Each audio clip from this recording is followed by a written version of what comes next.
Serving all of San Diego, this is your Fox 5 News. Marriages fall apart for a multitude of reasons. We know that. But what if you could spot those red flags ahead of time? Would you work harder to save your relationship?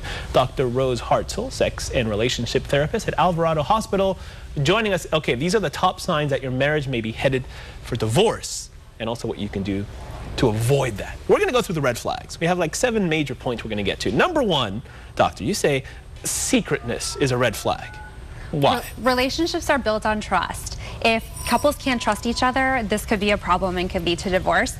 So if someone's hiding their phone messages or their computer passwords, that could be a sign that they're having an affair. How do you fix that? The way to fix that is to be open with your phone messages, and if you have a computer, you can share passwords as a couple. But what if, I mean, for example, what if a guy is being secretive about his phone messages? Can the woman, or vice versa really, can they bring the subject up and say, hey, why are you hiding all your stuff?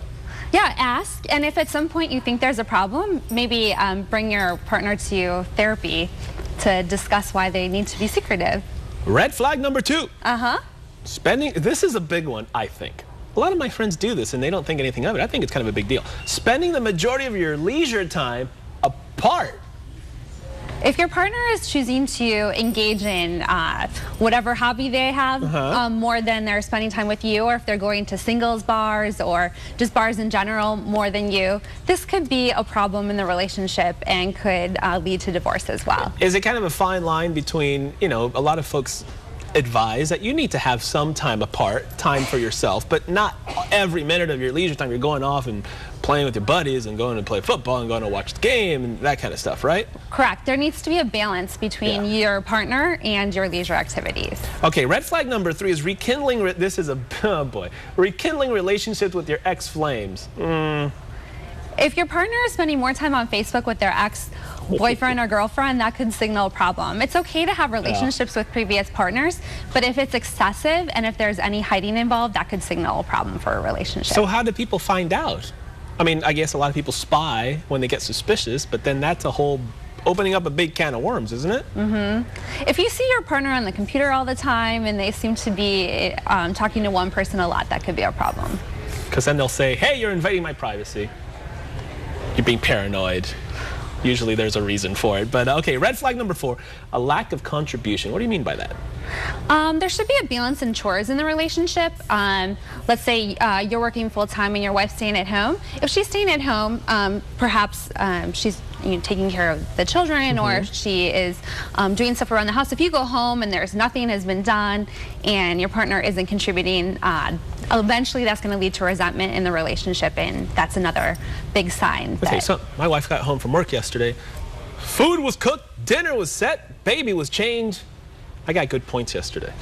That's just my little side note. Okay, another red flag. Number 5 now, control. A lot of people are dealing with control issues in their relationships. How is that a sign?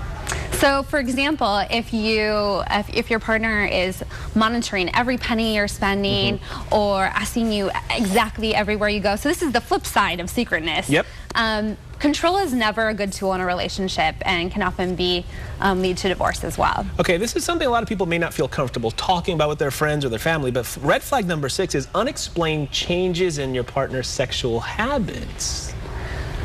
There's lots of good reasons why there might be a change. It's good to switch it up. It's good, or there could be some erectile dysfunction or libido problems. But if your partner isn't willing to talk about any of the changes that are occurring, they're wearing new underwear, they're all of a sudden not interested in sex, that could be a sign of a problem as well, and that could be a symptom of an affair. How do you open up the discussion in the first place? That seems to be the problem a lot of people have. How do you just start? How do you bring that up?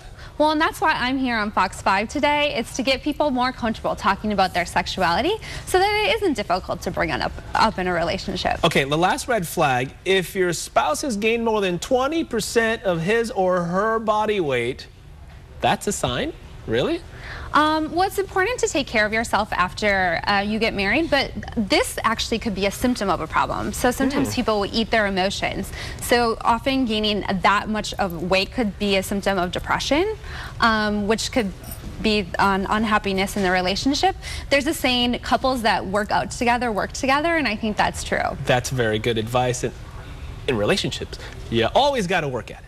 Never stop dating. That's what I tell them. Never stop dating, right? It's true. You make Take the your time. partner on dates. All right, doctor, thank you. To reach Dr. Rose at San Diego Sexual Medicine at Alvarado Hospital, go to our website, fox5sandiego.com. Click the Scene On tab. By the way, Dr. Rose is back in our 9 o'clock hour. We have tips on how you can survive those long-distance relationships that so many people have, and it can be rough at times. So we'll talk about that coming up at 9 o'clock. Dr. Rose, thank you. Thank you. All right, good advice, Shali. Very good advice. Yeah. Thanks, Raul.